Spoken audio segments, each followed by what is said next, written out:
बात यह कि सुप्रीम कोर्ट को सब दिखाई दे रहा है। जहां पर हम खड़े हैं दिल्ली के अंदर वही सुप्रीम कोर्ट है। सुप्रीम कोर्ट ये देख रहा है कि किसानों ने जब ट्रैक्टर रैली निकाली, ट्रैक्टर रैली को अनुमति दी गई सरकार के द्वारा, लेकिन वो कहीं ना कहीं एक दिखावा था। वो दिखावा इसलिए था, उस दिन रैली को अनुमति दी गई। जब आपने उस दिन रैली को अनुमति दी और रैली को अनुमति देने के बाद आपने बार बार उसको बीच बीच में बैरिकेडिंग लगा करके डाइवर्ट किया, रोकने का प्रयास किया, तो ये सुप्रीम कोर्ट ने देखा।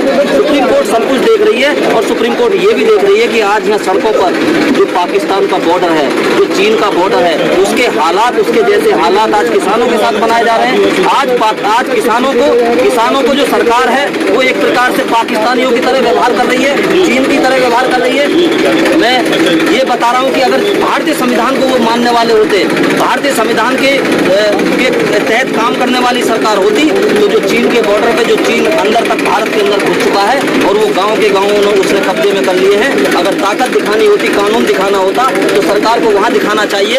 और ये आज इतना भयंकर माहौल इस देश के अंदर कि सड़कों पे कीट ठोकी जा रही है, सड़कों पे तार लगाए जा रहे हैं, जो बैरिकेडिंग लगाई जा रही है, ऐसे तार लगाए जा रहे हैं, दुश्मन की तरह व्यवहार किया जा रहा है। ये क्या ऐसा क्या अन्याय कर दिया कि तुमको सरकार में बिठाया, इन किसानों ने वोट दी और किसानों ने वोट देने के बाद आपने आज उनके साथ ही आपने इस तरह का दुर्व्यवहार शुरू कर दिया। आप ये देखिए कि जो भारत का संविधान है वो सभी जाति धर्मों को एक रूपता, एक समानता प्रदान करता है, समानता का अधिकार देता है। अनुच्छेद 19 भारत संविधान का वो ये कहता है कि सबको स्वतंत्रता की बोलने का अपना अधिकार है। और जो अनुच्छेद 22 है, 20 है, ये सारे ये कहते हैं कि सभी धर्मों को अपना सम्मानने का अधिकार है। लेकिन अफसोस की बात यह है कि जो भारत की सरकार है आज एक जो संघीय सरकार है, और जो संघीय सरकार है वो अपना एक ऐसा वर्चस्व लागू करना चाहती है जो ये दिखाई देता है कि जिस दिन से सरकार बैठी है उसने ना जनता के हित में कोई कानून बनाया,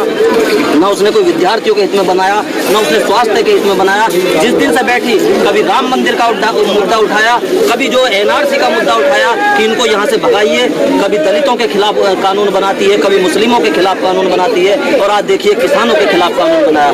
मैं कहना चाहता हूँ आपके चैनल के माध्यम से कि जाति धर्म में मत बटिए, संप्रदाय में मत बटिए। आज किसान सड़कों पे है, वो किसान सड़कों पे जिसका बच्चा बॉर्डर पे शहीद होता है और वो तिरंगे में लिपट के आता है। आज सबको एक होने की जरूरत है, जाति धर्म से ऊपर उठने की जरूरत है, क्योंकि अगर आज आप अपने देश को नहीं बचा सके तो कभी जीवन में नहीं बचा पाओगे। क्योंकि आपको सरकार गुलाम बनाना चाहती है, अडानी और अंबानी का गुलाम बनाना चाहती है, इस देश में पूंजीवाद लागू करना चाहती है, पूंजीवाद की व्यवस्था ऐसी लागू करना चाहती है कि कल को अगर इस देश का किसान मजदूर अडानी और अंबानी और इन पूंजीपतियों का गुलाम हो जाएगा तो ये उस पर अपना वर्चस्व चलाएंगे, अपनी सरकार चलाएंगे, मनमाफिक उनके अनुसार रेट तय करेंगे। तो इस संविधान के खिलाफ काम हो रहा है। और भारत का संविधान एक ऐसा संविधान है जो भी शशि भाई ने कहा कि इसमें बाबा साहब ने जो कहा था कि इसको अगर मानने वाले लोग अच्छे नहीं होंगे तो संविधान अच्छा नहीं होगा। तो आज मानने वाले लोग अच्छे नहीं, मानने वाले लोग अच्छे नहीं है। और जब मानने वाले लोग अच्छे नहीं है तो संविधान में जो सारे कायदे कानून बने हुए हैं वो सबके लिए अलग अलग है या एक ही है? और अगर एक ही है तो क्या ये प्रावधान नहीं है कानून में कि अगर कोई अपनी तानाशाही चलाए तो उसे हम हटा सकते हैं, यानी कि भारत की जनसंख्या? देखिए, आपने जो सवाल जो आपका महत्वपूर्ण सवाल वो ये है कि क्या अगर कोई तानाशाही चलाए तो क्या हम उसको हटा सकते हैं? बिल्कुल, ये राष्ट्रपति और चाहे तो वो सरकार को भंग कर सकता है। ये पावर राष्ट्रपति के पास भारतीय संविधान में सुरक्षित है। अब रहा सवाल इस बात का कि क्या ऐसा संभव है?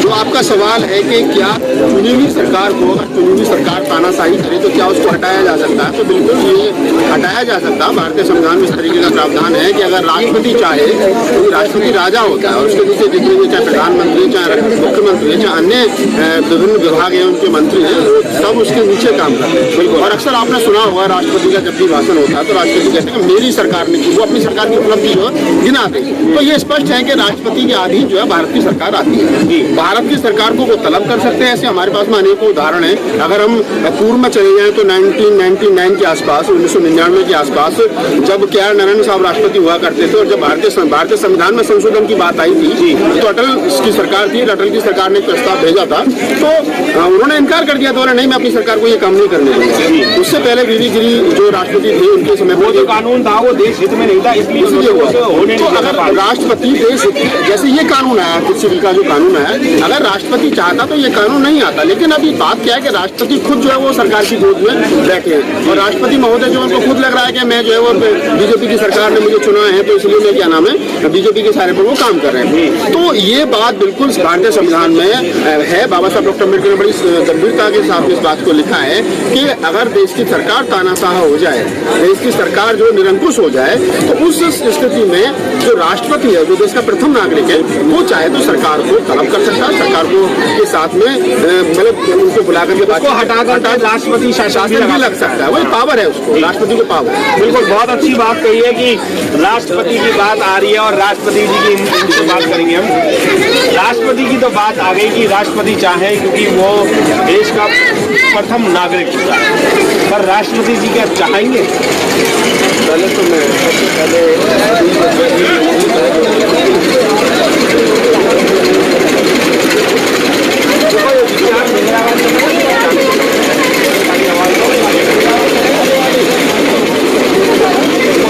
ये सब विचारधारा का खेल होता है।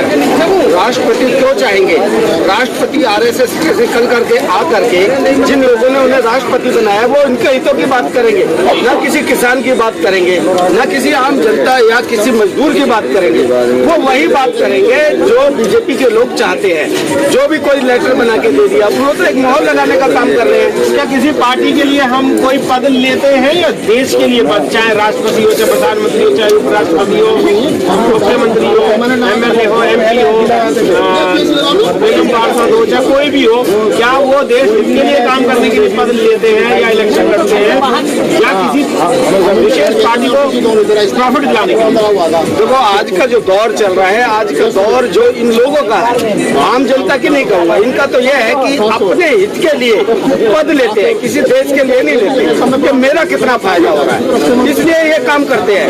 मगर जैसे कि भगत सिंह, चंद्रशेखर आजाद, वो देश के लिए लड़े, देश के लिए उन्होंने सहानुभूति के साथ में अपनी जान को गंवाया। उन्होंने कभी भी ऐसा काम नहीं करा। ये लोग कैसे हैं कि भाई मुझे राष्ट्रपति बना दिया तो मैं जब राष्ट्रपति बन गया तो मैं अपने अनुसार काम नहीं करूंगा। जो लोग बना रहे हैं, जिस पार्टी के लोग बना रहे हैं, वो उस पार्टी के अनुसार काम करते हैं। ये यहाँ की ज्यादा से ज्यादा विडंबना हो चुकी है जब से शासन आया बीजेपी का 2014 से, जब से इस तरह की प्रतिक्रिया चल रही है। अब देखो, इनको अगर डर भय होता तो ये अब तक मतलब कम से कम 60 दिन से छोड़ो 70 दिन हो गए हैं। 70 दिन में भी इनको ये नहीं दिखाई दे रहा कि किसान सड़क पे पड़ा है, पूरी सर्दी गुजार दी, उसके बाद इनकी छाती पर कील ठोकी जा रही है। आपके सामने पूरे मुल्क में एक बहुत बड़ी मतलब खाई ठोकी इन लोगों ने और उसके बाद हजारों लाखों की संख्या में कील ठोक दी है। तो ये कहीं रोडियों पर कील नहीं ठोकी है, किसान की छाती पर कील ठोकने का काम कर रहे हैं। पता नहीं किसान को क्या अपराध कर रहे हैं।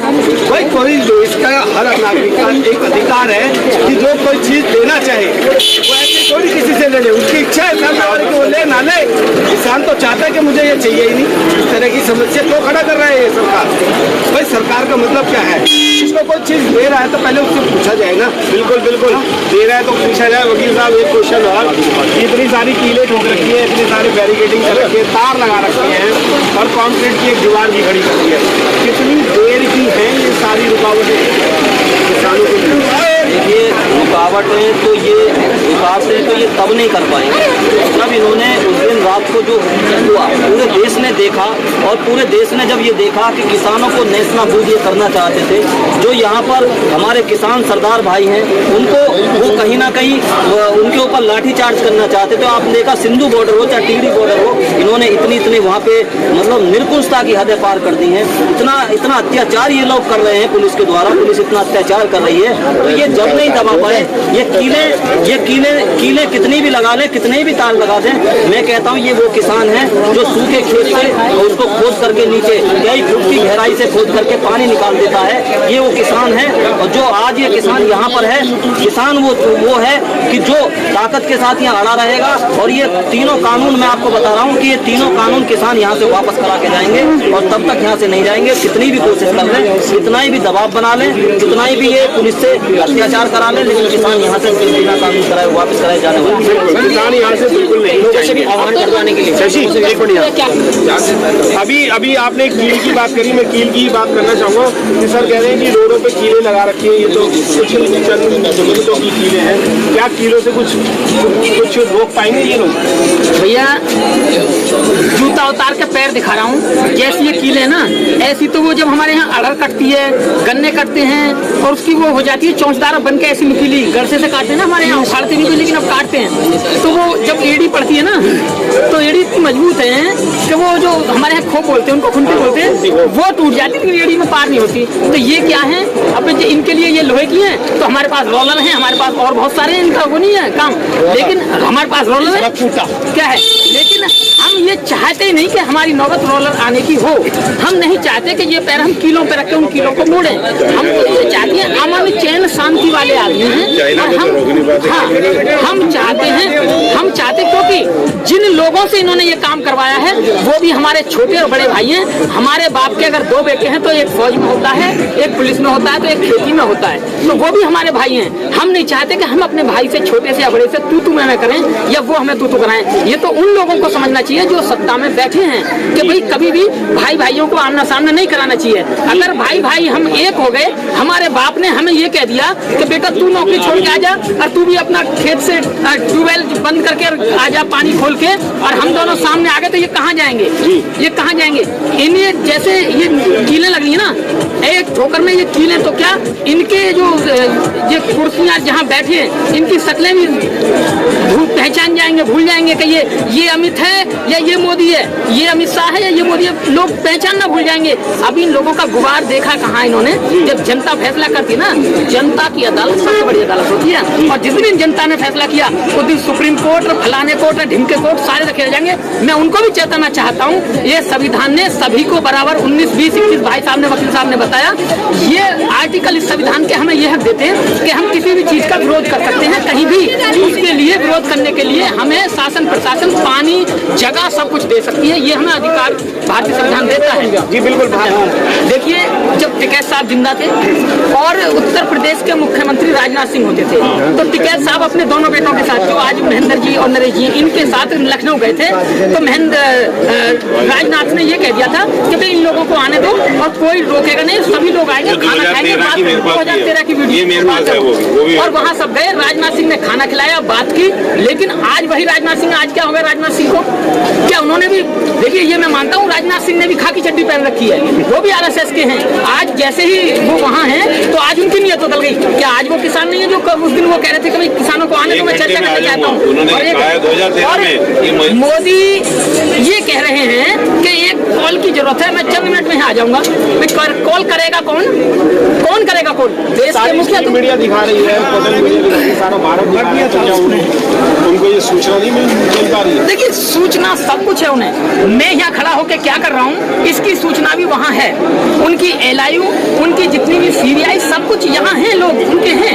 हम ये नहीं कह रहे उनके भी आप क्यों हो भाई, वो अपनी ड्यूटी निभा रहे हैं, हम अपना कर्म कर रहे हैं, उनका अपना कर्म है, हमारा अपना कर्म है, लेकिन वो सूचना दे के जा रहे हैं, ये उनका कर्म है कि वो देख के हमारी अनदेखी ना करें, क्योंकि जो इस देश को बनाता है वो मिट्टी में 1 मिनट मिला सकता है, लेकिन एक कहावत है कि जो जिसको बनाता है वो बाप होता है, बाप कभी भी बनाए हुए यानी बेटे का बुरा नहीं चाहता। इस देश के किसान ने अपनी खेत से मिट्टी उठा के और ईंट बना के, मजदूर ने उसको भट्टे पे तपा के, मजदूर तपा आग में ईंट बनाई, मजदूर ने दोपहरी भर महिलाएं लगी, गारा बना, ईंट बनी, जब ये बिल्डिंग बने जिनमें रह रहे हैं, तो हम इन बिल्डिंगों को नुकसान बिल्कुल नहीं कर सकते, बिल्कुल भी नहीं, एक ईंट तोड़ सकते ना एक कहीं तार या कुछ कर सकते। हम तो जिस दिन से बैठे अगर चाहते तो इतने आदमी यहाँ आए हैं कि ये पुल की एक ईंट दिखाई नहीं देती, लेकिन हमने एक चीज नहीं छेड़ी किसी भी किसान ने, क्योंकि हम लोगों ने इस से बनाया है, तो हम इस देश का भला ही चाहेंगे, बुरा कभी नहीं। बिल्कुल, संविधान में भी यही लिखा हुआ है कि इस भारत को आगे बढ़ाने के लिए अगर हम इस संविधान को अगर सही तरीके से, सही रूप से अगर माने, तो इस भारत को, जैसे कहा करते थे कि सोने की चिड़िया है, तो मैं तो ये कह रहा हूँ कि सोने की चिड़िया तो छोड़ो, शायद ये डायमंड की चिड़िया बन जाएगी, हीरे की चिड़िया बन जाएगी, कोई नूर की चिड़िया बन जाएगी ये भारत, अगर इस संविधान के अनुसार अगर हम सही मायने में चले तो। और एक बात और बताता हूँ, कई सारे गाने भी आए हैं और एक गाना एक बहुत अच्छा है, मजहब नहीं सिखाता आपस में बैर करना, हिंदी है हम, भारतवासी हैं हम। तो जब भारत के ही लोग हैं तो आपस में क्यों एक दूसरे को मार रहे हैं? बॉर्डर पे मारने के लिए तो हमारे में शायद दम इतना नहीं आ पा रहा है। बैरिकेडिंग, ये लोग ये बता रहे हैं कि बैरिकेडिंग जो लगाई गई है वो चाइना और पाकिस्तान की तरह यहाँ पर बैरिकेडिंग की है। क्या ये चाइना के लोग हैं? क्या ये खालिस्तानी लोग हैं? क्या ये पाकिस्तानी लोग हैं? ये सिर्फ भारत के लोग हैं। और अगर आप भारत के लोगों को ही नहीं समझा सकते, भारत के लोगों से प्यार नहीं कर सकते, तो आप इसको सोने की चिड़िया कैसे बनाएंगे? जय भीम, नमो बुद्धाय। मिलेंद्र गौतम, सहयोगी निशा जी के साथ गाजीपुर।